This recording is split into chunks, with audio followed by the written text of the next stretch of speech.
imitating the wrap-up on the Butcher Benton package. I'm Lieutenant Dick Chasen. This hadn't been a routine case, and to find the answer, I've had to put a lot of little pieces together. It began on the day most cases can be called closed. It was the day before the butcher was to be executed. He was visited by his attorney, Paul Lowe, in the death house. It was at this first meeting the Butcher Benton case took its first switch. Well, that's it, Butcher. The evidence against you was so strong, the governor turned down your appeal. You're a rotten liar, Lowe. You started railroading me from the beginning of the trial. And now you're still trying to throw me curves. Look, I don't blame you for being edgy, but get this straight. I didn't double-cross you. I never worked harder for a client. You mean you never worked harder for a client to get him sentenced? You were a fool, Butcher. If you hadn't tried to double-cross Squeamy Ellis and Joe Marcelli, they wouldn't have turned state's evidence against you. But you had to get greedy. You wanted to keep the whole $600,000 for yourself. Well, the boys got sore, and I don't blame them. It was all your idea. You planned the whole job. You hired us. When you found out I'd staged the money, you decided it was time for me to die. You got those two crumbs to turn state's evidence on me. You stinking rotten mouthpiece. We both know that isn't true, Butcher. Now, look, what's the sense in not giving me the money? It's not going to do you any good. Well, I'll have the satisfaction of knowing that none of you three crumbs are going to spend it. What about Eva? Don't you owe her something? You tell me where the money is, I'll see that she gets your share. I've got a different idea. I'm going to kill you and Squeamy and Joe. Then I'll take care of Eva myself. You thick-headed ape, you're going to die tomorrow. Remember what I said. I'm going to get you, all three of you. Even for you, Butcher, that'd be quite a trick. So long, dead man. Remember what I said. I'm going to kill you, all three of you.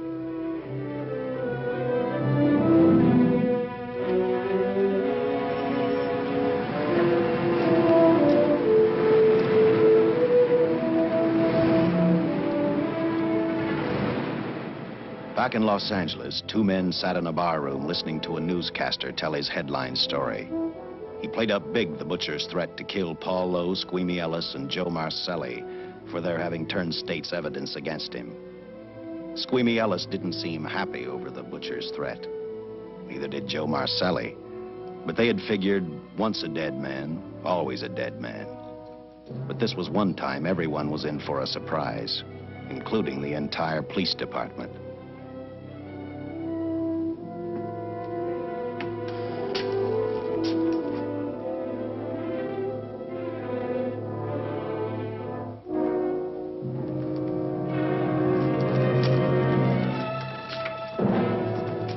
You seen the headlines, Captain?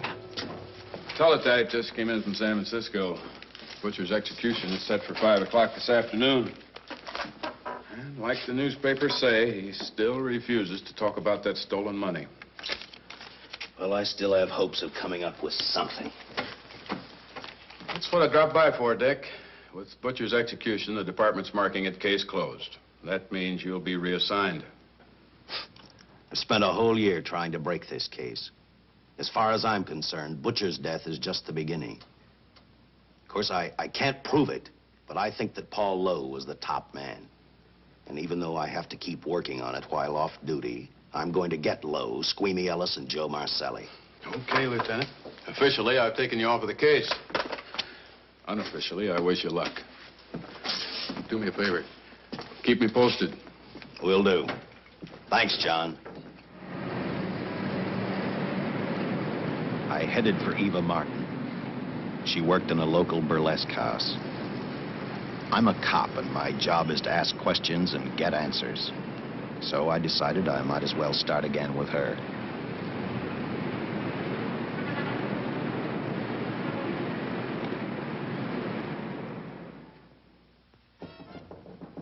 Come in. Oh. What do you want? I'd like to talk to you. Talk? You're a cop, aren't you? That's a good question. I can't even find a 3-ton armored car, let alone the $600,000, and I've been on the case a year. I've told you, and I've told you, and I've told you. I don't know anything about the money. I never did. Benton's gonna be dead in a little while. I thought it might make a difference. I never knew anything about the money. Call me dumb. I didn't even know Charles was in the rackets until the trial. Now, take it easy, kid. You're on, Eva.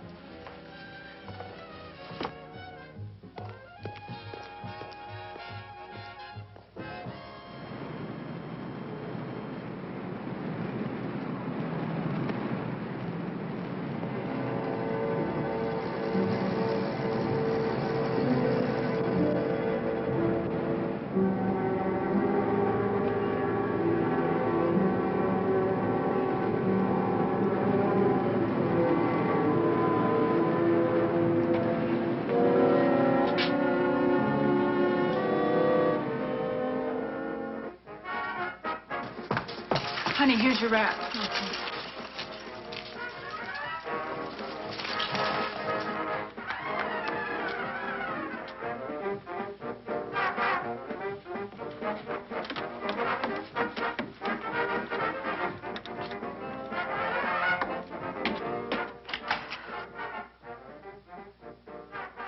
A few moments ago, Butcher Benton, without revealing the whereabouts of the $600,000 stolen in the armored car holdup, paid for his crimes against society in the gas chamber at San Quentin. Now for a look at the international scene. Today... Come on, baby. Don't waste tears on Benton. I feel so badly about Charles. If I'd known, maybe I could have done something. How about a drink? We could both use one. An artist can't drink while she's working, Paul. Boy, see.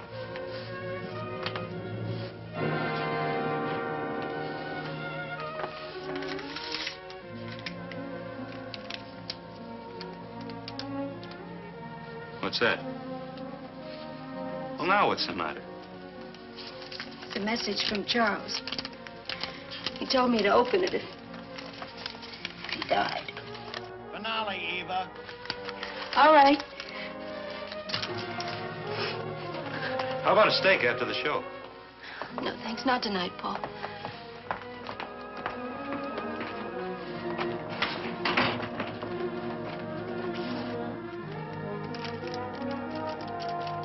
I didn't find out until much later, but Paul Lowe, in opening the letter the butcher had given Eva, found a map outlining a section of the city sewer system. And clearly identified was the spot where the butcher had hidden the stolen payroll. He replaced it with a $50 bill. I guess he figured $50 to gain $600,000 was not a bad day's work.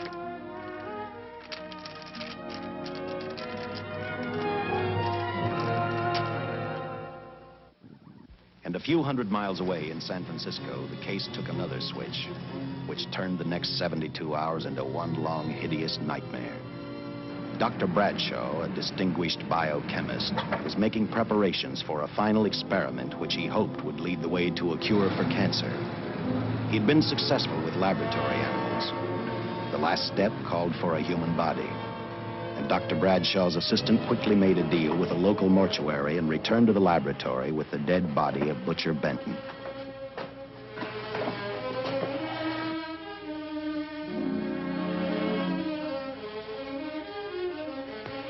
You made good time. Well, I didn't waste any.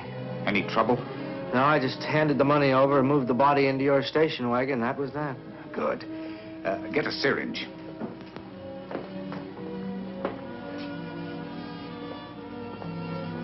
He's in good shape. Well, I hope so. We'll get other blood samples later. We'll run this one through fast. Right. Now wheel him into the machine and then raise him. Right.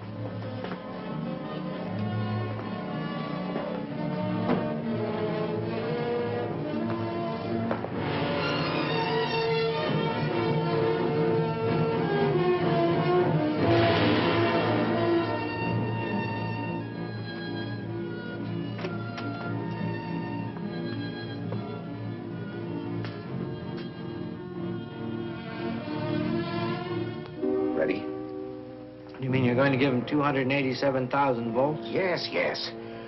I'll get the fluoroscope set. We'll check with that before we start dissecting. Turn off the lights.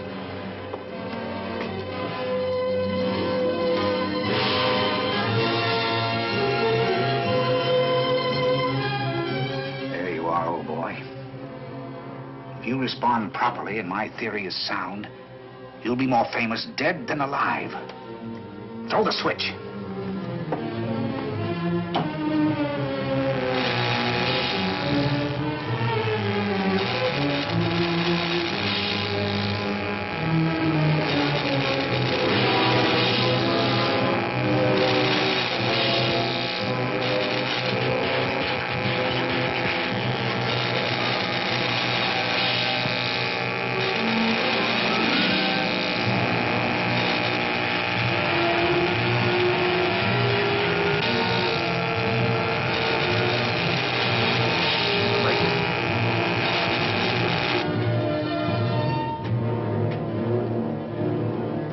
Wait, I thought I saw a pulsation of the heart.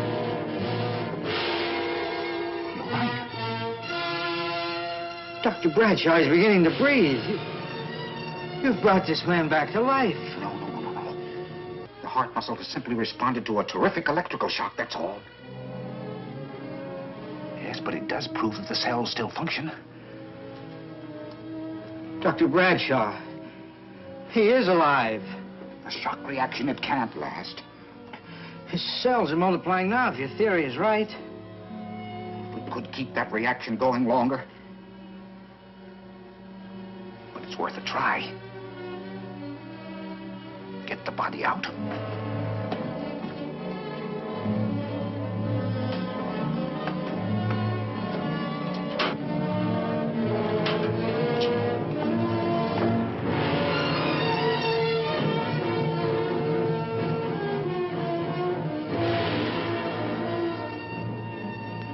Get some adrenaline from the supply room. Some amyl nitrite, too. Hurry, hurry.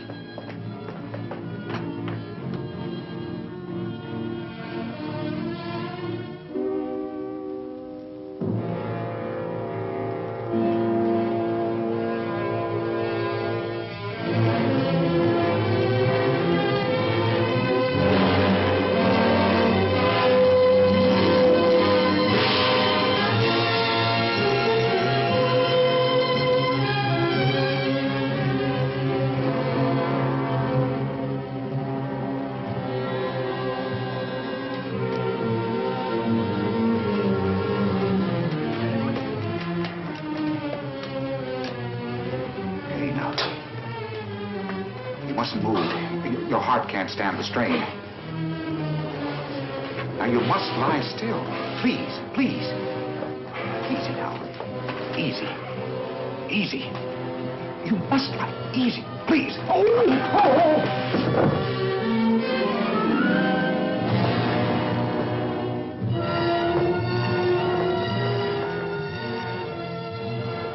Dr. Bradshaw's experiment had given life back to the butcher. He tried to talk, but the electrical voltage had burned out his vocal cords. Yet it hadn't destroyed his brain. He knew who he was. He knew who he hated. As he stumbled about the room, I think he thought only about one thing: kill Lowe, Squeamy, and Joe Marcelli. The tremendous electrical voltage that Dr. Bradshaw had given the butcher had increased his cellular structure to the point where he was no longer a man. Dr. Bradshaw's experiment had created a vicious, brutal animal with an almost inconceivable amount of strength. Dr. Bradshaw must have believed the butcher's regained life would last for only a few minutes.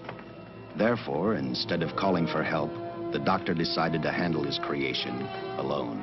Now, easy, Benton. Just relax. I'm a doctor. I want to try to help you. Do you understand me? You're in my laboratory. The execution was carried out and you were declared dead. I tried an experiment on you and brought you back to life, although I didn't intend that. Now, you've had a great shock. Now come and sit down. Now, be quiet. Now, come and sit down. Take it easy. That's the boy.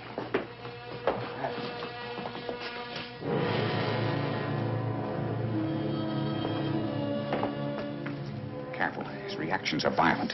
How do you explain this? Each cell must have multiplied 100 times, perhaps thousands. His strength is unbelievable. No, it's too late for the amyl nitrite. I want to get some blood samples, make some tests on him, find out what's happened. Get me a syringe.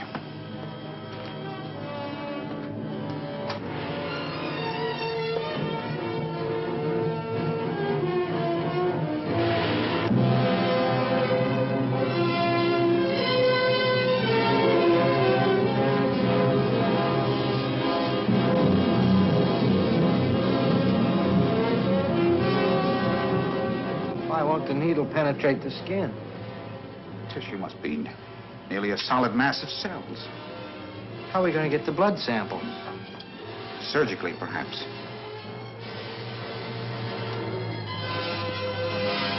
Now, take it easy. You can't leave here now. I'm responsible for your being alive.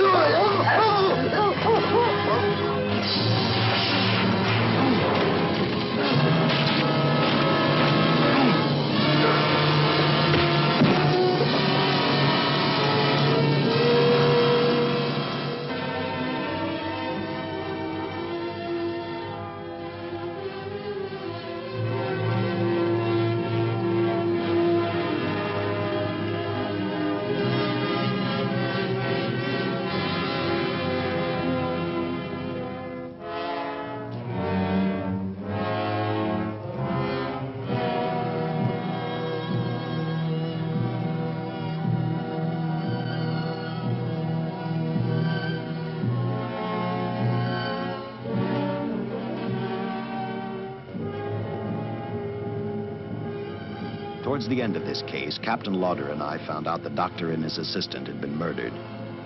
But I'm getting ahead of my story. The butcher didn't know how he had been brought back from the dead, and he didn't care. All he knew, he was alive. Then this monster-made man started thinking about Los Angeles.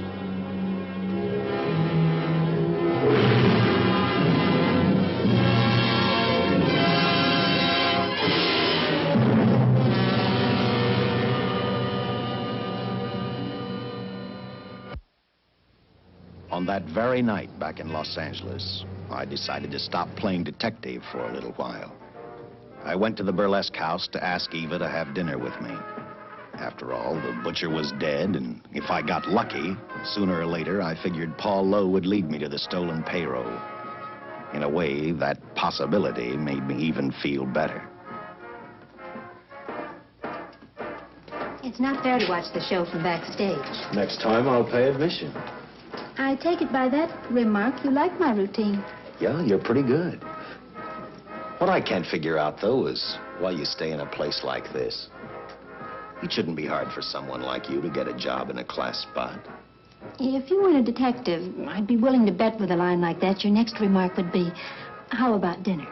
Well, not exactly dinner, but a hamburger might be a good idea. If you're asking in an official capacity, I can't say no. I'm off duty. For the past 6 months, all I've ever called you is Lieutenant Chasen. Do you have a first name? Uh-huh. Dick. Give me 10 minutes for a quick change, because you just made yourself a date, Lieutenant. I mean, Dick.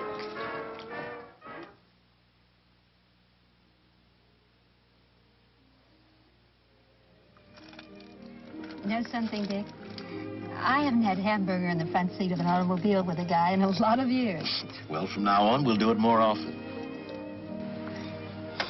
Funny.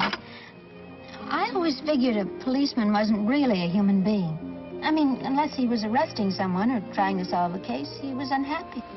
Shows you how wrong you are. In fact, everyone on the force gets fed up occasionally with the job they do. Maybe we're more human than anyone else. We see so much trouble, we get to hate the word. But as long as the world's filled with people, there'll have to be men who enforce the laws. What made you join the department? Now who's making with the questions? No, honest, I'd like to know. Well, it's really a very short story. When I got out of the Air Corps, I knocked around for a while. Well, I went to work for an oil company. One day, I went back to college on the GI Bill. Just before graduation, I noticed all about the police department exams. Seemed a pretty good thing to do with your life, so I took the exams, passed, then went on from there. If I ask one more question, will you give me a straight answer? Try me. Am I still part of the Charles Benton investigation? I mean, right now. I don't think so. As far as the department's concerned, when Benton was executed, the case was marked closed. But inside of me, that's not good enough. I don't follow you. Well, the $600,000 is still missing. And a fast-talking underworld lawyer like Paul Lowe is walking around a free man.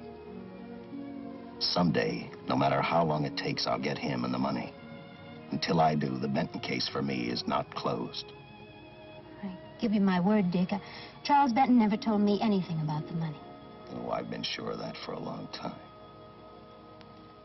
But how did you ever get mixed up with anyone like the butcher? This trouble ever started just happened. I had a roommate who used to date Benton all the time. One day she packed and left for Chicago.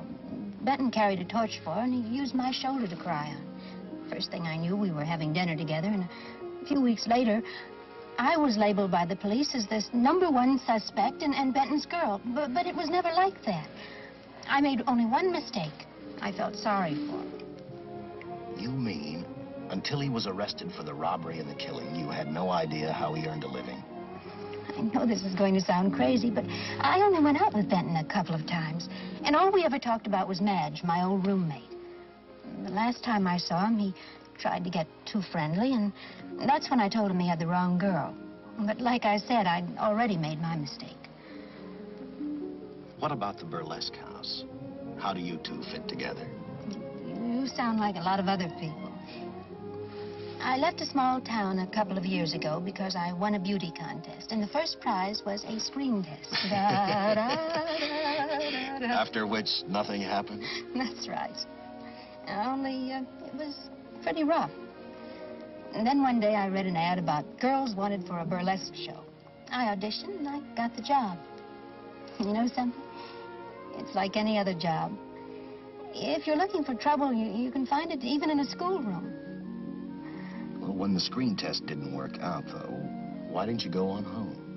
Well, first you have to have a home to go back to. My folks are dead, so Los Angeles was as good as any place else. I don't know about you, but I do 8 shows a day, and at this hour I'm bushed. I know what you mean. Mind if I drive you home? No. And I'll tell you something else. I haven't minded anything about tonight. Not even the hamburger. I kept playing tag with Lowe. He made 4 telephone calls. 3 of them didn't interest me, but one did. The one to Joe Marcelli. I watched Joe head for his meeting with Lowe, and for some unknown reason, I began to get the feeling that this case was finally about to explode in my favor. You see what I mean? Well, look at that, will you? I seen him stagger on 2 legs, but he's doing it on 4. Shut up, you flea bag. Well, look who's calling names. At least I ain't a squealer, a stoolie. I warned you before. All right, Harry, that's enough. I'll take care of him. I want to talk to him. Okay, Mr. Lowe. With any future business you've got with this psycho, take care of it upstairs in your office. He keeps showing around here, sooner or later he's going to get slugged, cripple or no cripple. All right, shut up, Joe. Sit down.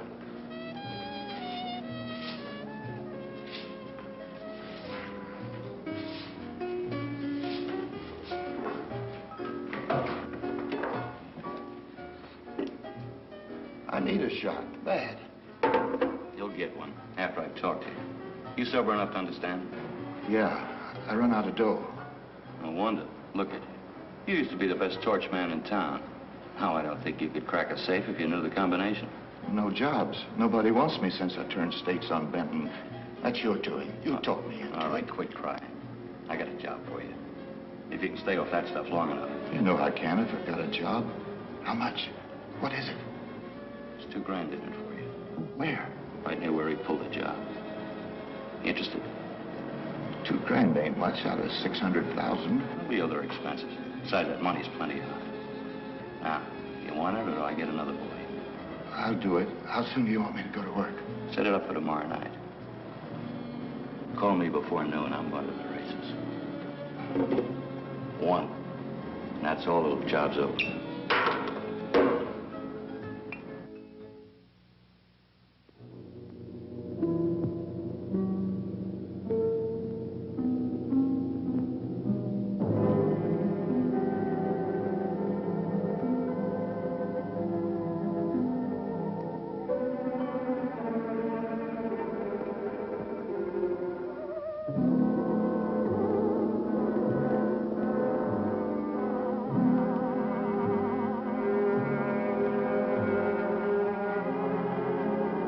The butcher was walking slowly toward Los Angeles. He'd traveled through wooded hills to prevent being seen by anyone. Finally, he came to a quiet road. He stopped to get his bearings. And then he saw her. He saw something else. An automobile. For the butcher, that rang a bell.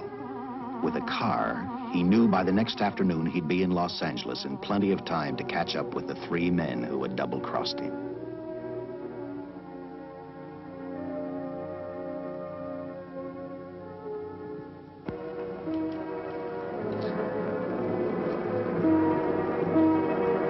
Well, see, you're a real gentleman to be helping strangers in distress. I hope you don't mind me using the babe here as bait. Quite a dish, isn't she? But that's what she gets paid for. Bait, that is. Yes, sir. She's a real shaker artist of my outfit. Carnival man myself. Just call me Connie.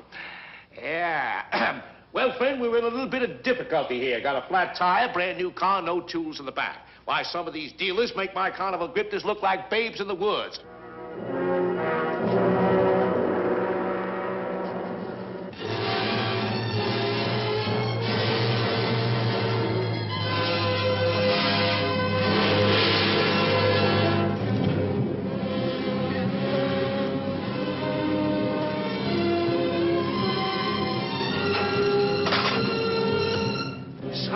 Holy.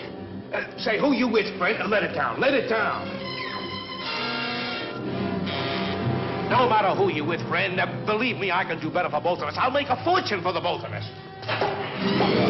Oh!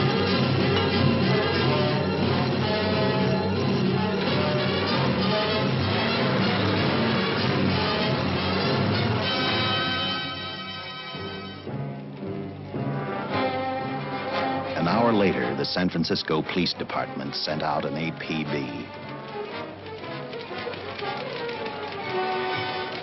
Squads were sent to various parts of the countryside.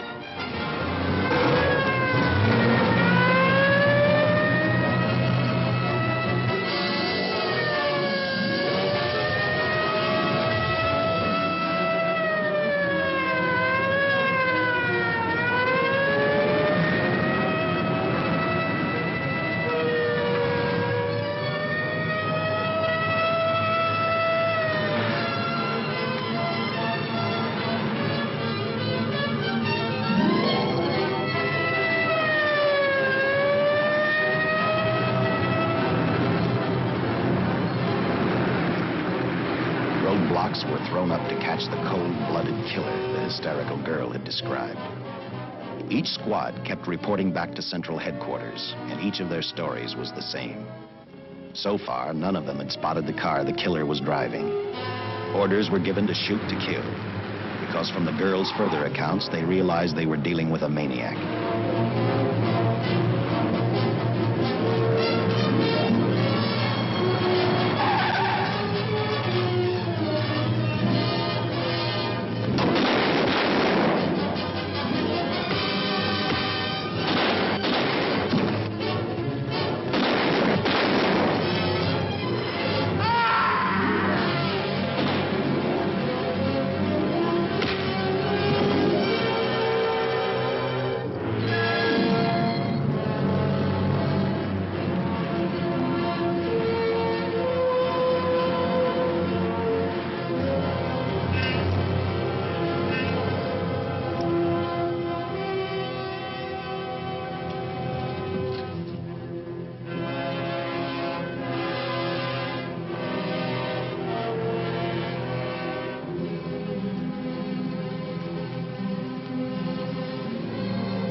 I trust that this information will answer all of your questions. If I can be of any further service, let me know.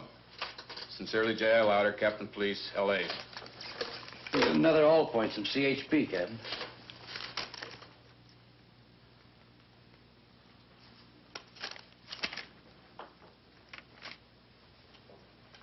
These reports sound like they come from a bunch of loonies. You sure do. There it is. Sergeant. Yeah. I want Lieutenant Chasen to look these over as soon as he comes in. All right, Captain. The next morning, I read the stories of the brutal murder of the 2 police officers. I also read the witness's statement about the bullets having no effect upon the killer. I felt sorry for the witness, and I thought about how easily a person's mind can become confused when suddenly they receive a brutal shock. I didn't believe a man existed who could not be stopped by a slug from a .45. Good morning, Captain. You and the rest of the force are going on 24-hour duty. Seen the headlines? You mean this guy that's running amok up north? Yeah, the latest report, he's killed 2 police officers. Made a getaway in a green coupe heading south. I've got a hunch this killer's going to be our baby. He could be in town right now. Yeah. You better get started, Lieutenant. Okay. Any new leads on that hold-up money? I think the girl can probably be counted out. If any of the others are wise, they're keeping mighty quiet. Let it ride for now. The whole force is going to be on the spot until we catch this killer.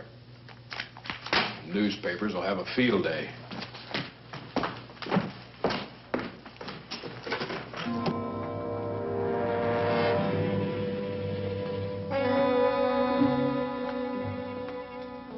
We were wrong about 2 things. The killer was already in our city, and we didn't know he was Butcher Benton. He headed straight for Eva Martin. He went to her dressing room to get back the map he had left in the envelope with her. He wanted first to check his money, then catch up with Lowe and the others.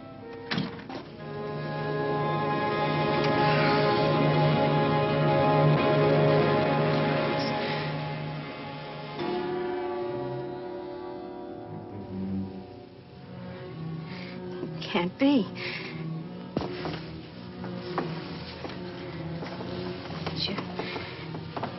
You do look like him.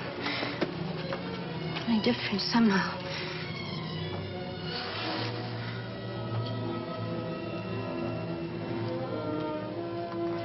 It is you. Why didn't somebody tell me? What's happened, Charles? Those look like bullet holes. Are they?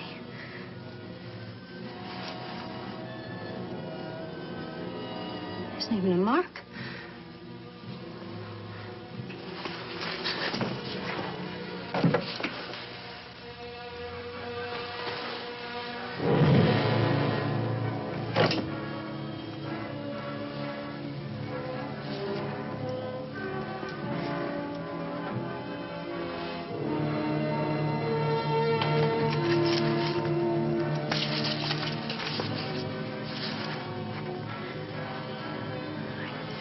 I opened it like you told me. I found the $50. I didn't know why you left him. Oh, Paul didn't know why he was here.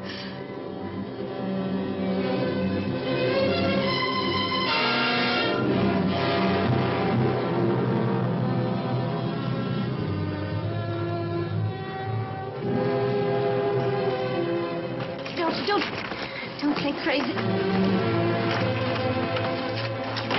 The name of Paul triggered his hate. He left her dressing room and started for Squeamy Ellis and Joe Marcelli's place. Because he knew, with them out of the way, Paul Lowe couldn't open the strong box where the money was hidden. He thought of Squeamy and Joe first. He was saving Paul Lowe for last.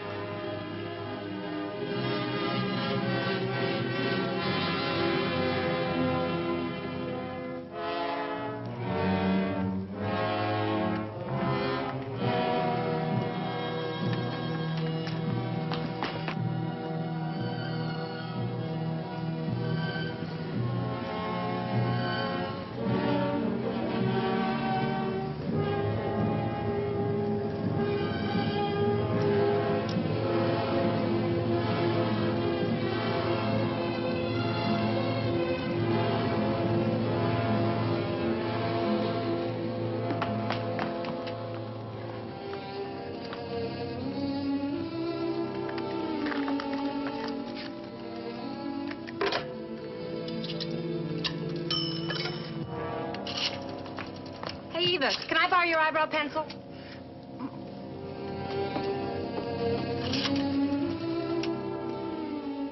Operator, get me police headquarters. Lieutenant Chasen, please. When do you expect him? Well, tell him Charles Benton is alive, and even bullets can't stop him. I'm not crazy. Just say a friend of Charles. He'll know.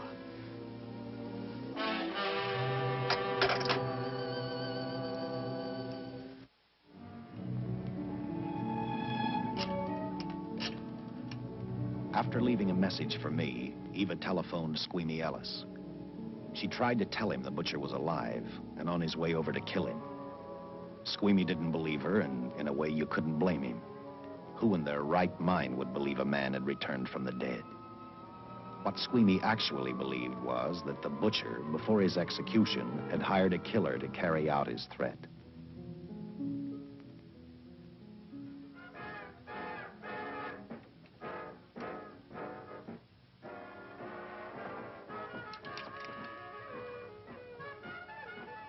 You sick? What? You don't look so good to me. 10 minutes, Eva. All right.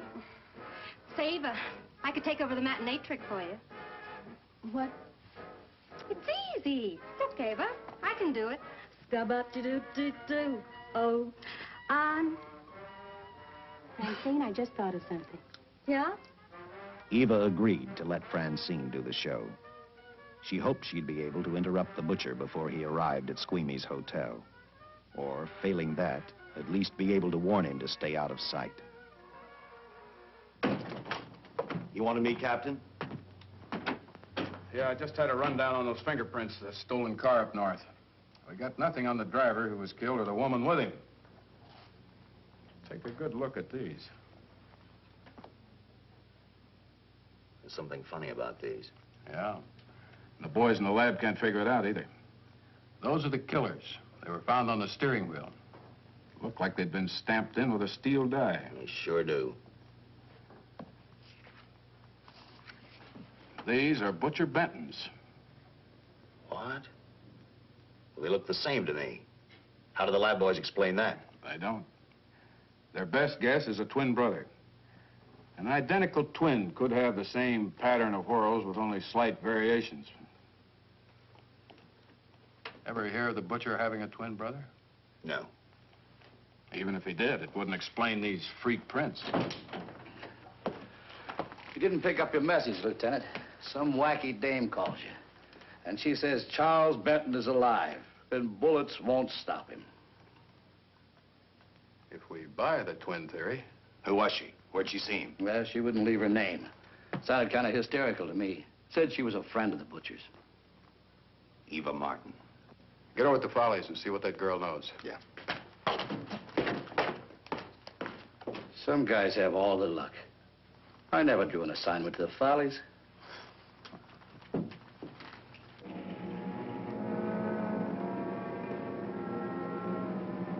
Meanwhile, the butcher headed for Squeamy's hotel. He didn't seem to be in any particular hurry. Actually, he seemed like any normal person, on his way to work or on his way home.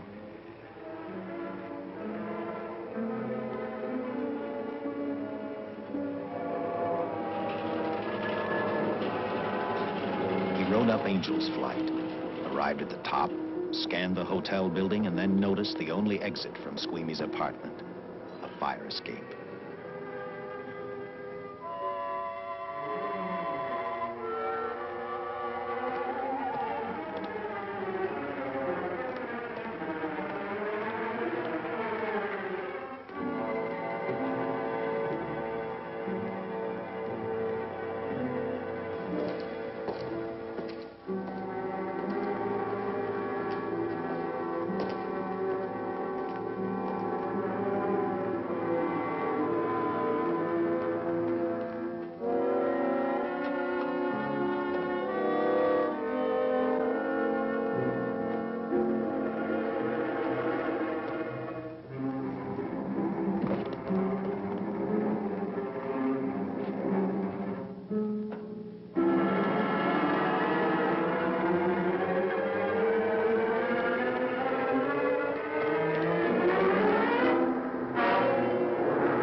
Butcher was figuring his next step. And as he looked at the dead cop, he thought about Paul Lowe, the next man on his list. Seen Joe Marcelli? Not since last night when I told him I didn't want him around here no more. Give me a shot.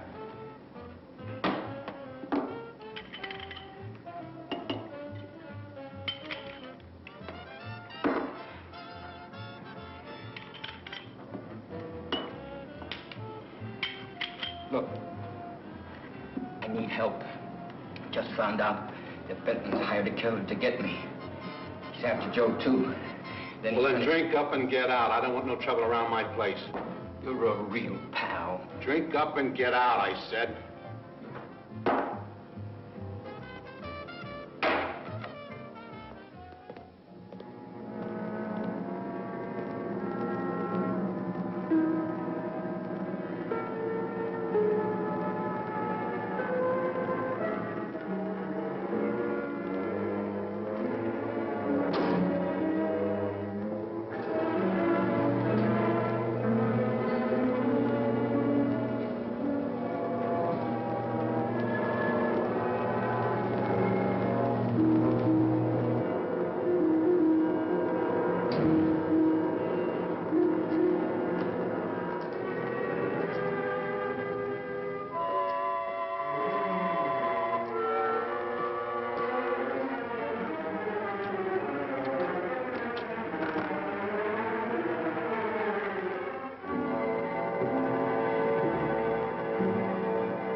Operator, get me the police. Police! Yes!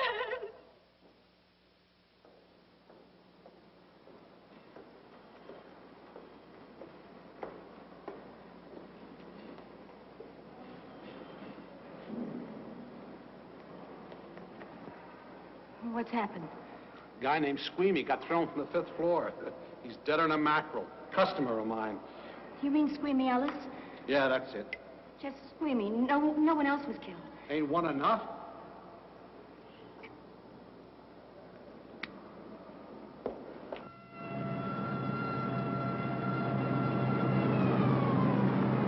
I tell you, the bullets never even phased him. He must have been wearing a bulletproof vest. God help us when the papers get a hold of this. Keep an officer on duty here till you hear from me. We'll get a stakeout on Joe Marcelli. I'd like to talk to Joe. Lauder, I'm going to call San Quentin. Suppose Benton is alive. Every available man's been put on the case now. Yes, sir. All right. All right. Anything new? Report on Dr. Bradshaw, owner of the station wagon. The San Francisco police located his laboratory in the basement of an electrical power receiving station. Bradshaw, what's he know? He's dead. And another man, too, his assistant. The lab is a shambles. But now we're getting some action from San Francisco. Benton's body never arrived at the mortuary where it was supposed to go. An attendant there finally broke down, admitted he picked up some quick cash by handing the body over to a man he was unable to identify. The man was driving his station wagon. Blast it, man. The chief's on my neck, and the commissioners are on his, and the mayor's on theirs. Now, am I supposed to tell them that our killer is a dead man? They found a notebook in Bradshaw's lab. It ties his experiments in with a Professor Dwiggins at Caltech. I hope to hear from Dwiggins soon. Captain, report from the valley on a hysterical woman. Reports the presence of the killer. There's the location. Let's go.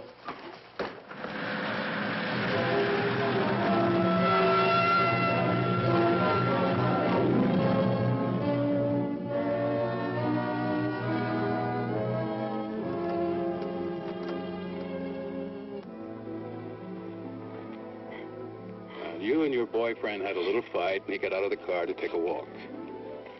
You noticed that he walked down toward the sump area in the direction where you'd seen those lights a short while before. What happened then, miss? Please try to tell us. Well, I just sat there a few minutes, I guess. I was pretty mad. Then there was a loud crash, like heavy metal, sort of, from down here. I got out of the car to get a better look. I heard Jimmy cry out something. I couldn't make out the words. Then down here, in a patch of light, was Jimmy. And coming toward him was this man. Big man. Lifted Jimmy up over his head like he didn't weigh a thing. Jimmy screamed. Just once, before he broke Jimmy's back. I heard it snap that far away. Then I started running till I found this house. They let me use the phone. Thank you, mate. We'll see that you get home right now. O'Malley, see that the young lady gets home all right. Paul Lowe, while driving to his office, heard a radio commentator report the murder of Joe Marcelli. And what shocked him most was when the broadcast identified the killer as possibly being the butcher. Lowe headed straight for Eva Martin at the Burlesque Theater. Oh, you gave me a start, Mr. Lowe. What are you doing here? Where's Eva? Oh, I'm taking her place. I'm going to wear her costumes. What's it to you? I asked you, where's Eva? Hey, don't get physical. Well, watch your tone of voice, Buster. I told you. Little Eva isn't here. I could see that for myself. Where is she? She's at police headquarters. That's where she is. Yes, sir. No, sir. Captain Lauder's still with the mayor. The killer dropped out of sight. He was last seen in the Hollywood area. Yes, sir. We know he's dangerous. Every angle's being covered. Yes, sir. I'll tell him.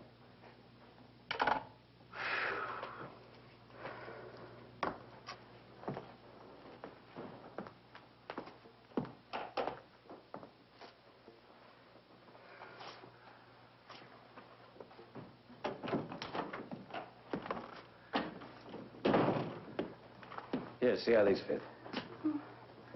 Low heels. I'm sorry. It's the best our wardrobe department can afford. Any idea how soon the captain will be back? Now, look, I'm going to see the captain. I'll have to wait here all night. Paul. Paul, Charles killed Squeamy and Joe. Joe, too?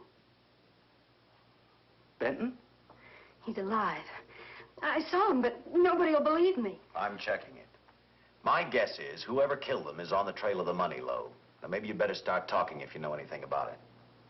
I don't know anything. Did the butcher have a brother? No brother. It was Charles. I saw the tattoo on his arm. Look, I demand police protection. Where's the money, Lowe? You heard me. I demand protection. I know my rights. We put stakeouts on your office and home. Well, that's not enough. It's enough as far as we're concerned.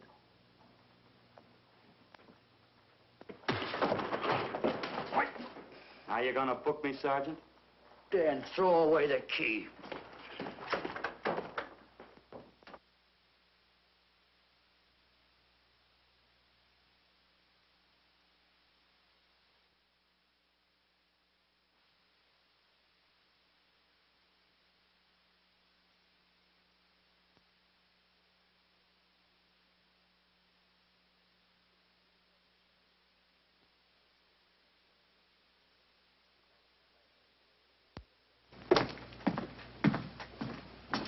Thank you. Come up with anything yet, Dick? Oh, we've checked every hotel, motel, and rooming house in town. We've run a cross-check on every hangout Butcher ever used. Net results, blank. This is incredible. We not only discover a dead man turned killer, but it's beginning to look like he plays ghost, too. He's somewhere in this city, and if we have to take it apart brick by brick, we've got to get him. I may be way off, but I think Paul Lowe could tell us a lot. Maybe, but it's a cinch he's not going to. Well, suppose he had no alternative. You better grab some coffee. Your mind's beginning to play tricks on you. No, now, wait a minute. When Lowe came to us for police protection, it was because he was scared stiff the Butcher would add him to the list of Squeamy Ellis and Joe Marcelli.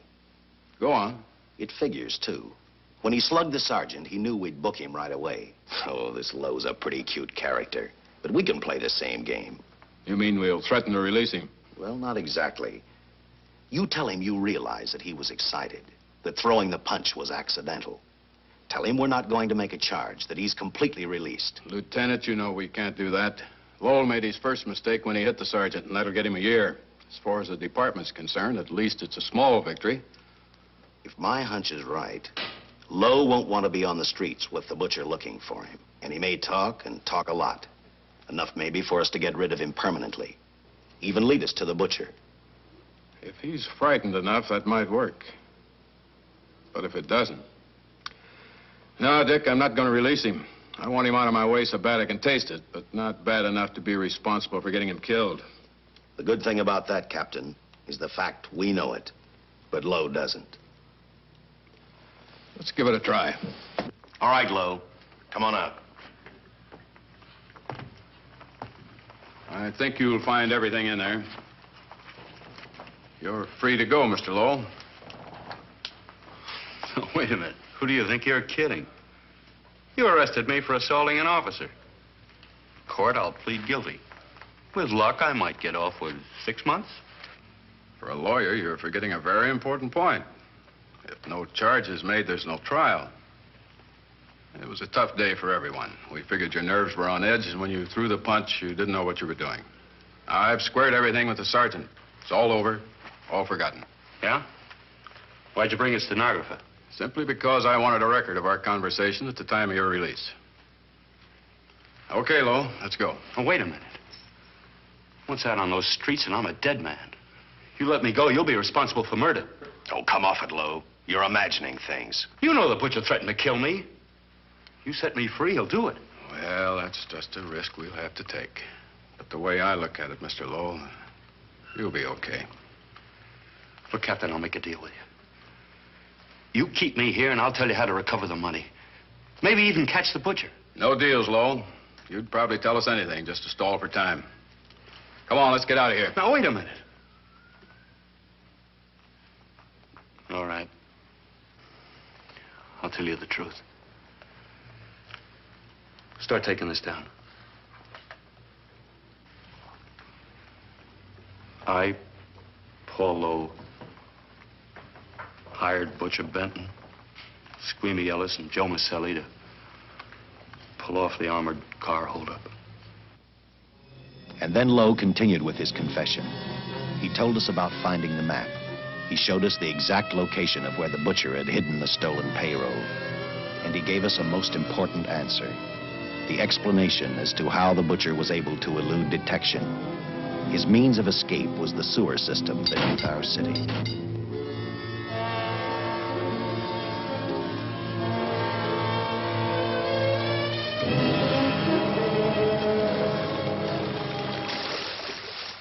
The department went to work fast. Every police squad in the city was detailed to cover a specific area. Every entrance and exit to the Los Angeles city sewer system of 700 miles was covered. Captain Lauder and I, along with several other squads, headed for the entrance where, according to the map, Butcher had hidden the money. Our job was to stop him, and that made me think of one specific question. When we found him, could this monster be stopped? I, for one, wasn't sure.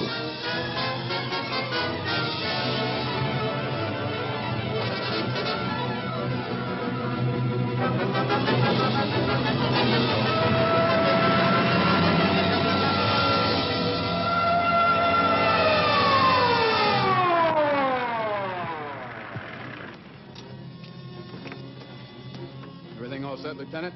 City engineers mapped out each possible exit. A squad of officers are spotted at every point. If the Butcher can be caught, now's the time.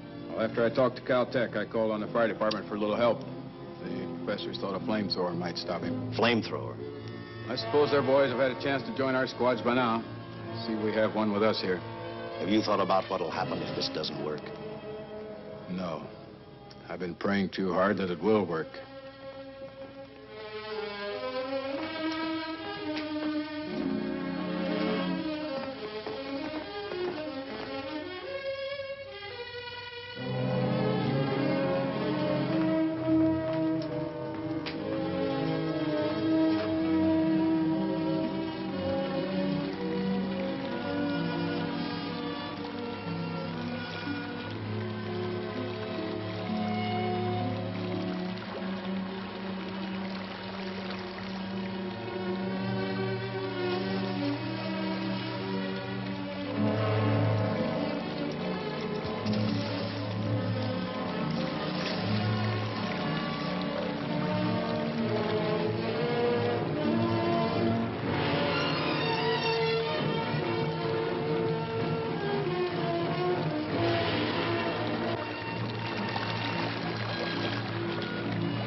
This is where we split up.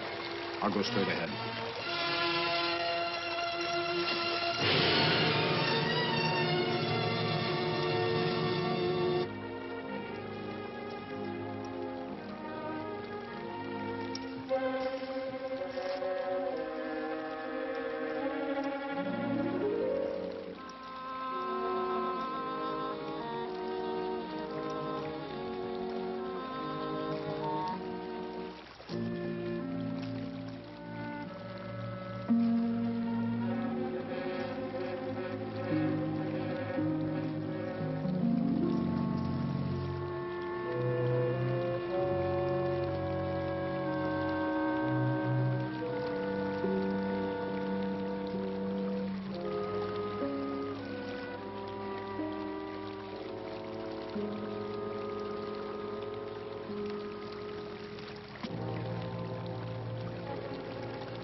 If this map's right, we're off our course. We'll have to backtrack.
And the tremendous shock of electricity that brought the butcher back to life destroyed him.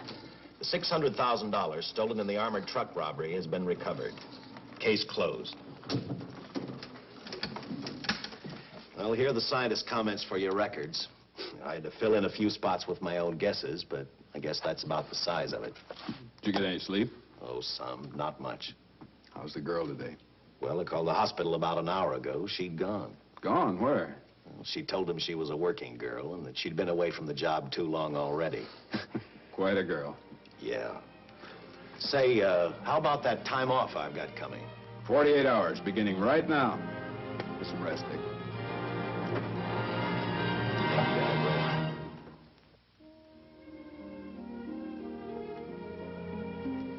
know something, Dick?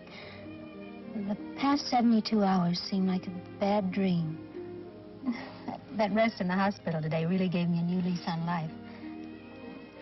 Now that it's over, I can't believe it actually happened. The important thing is to remember it is all over. I suppose you'll be assigned to another case. I'll have to give up hamburgers in the front seat of the car for steaks in a restaurant. No. I've thought about that. In fact, I decided to do something about it. I started by talking the captain into a short holiday. And just about an hour ago, I got you fired. What? What did you do that for? I figured that being my wife would take up all of your time. Even if I wanted to say no, I couldn't. You're not supposed to say no to a detective. I figured that, too.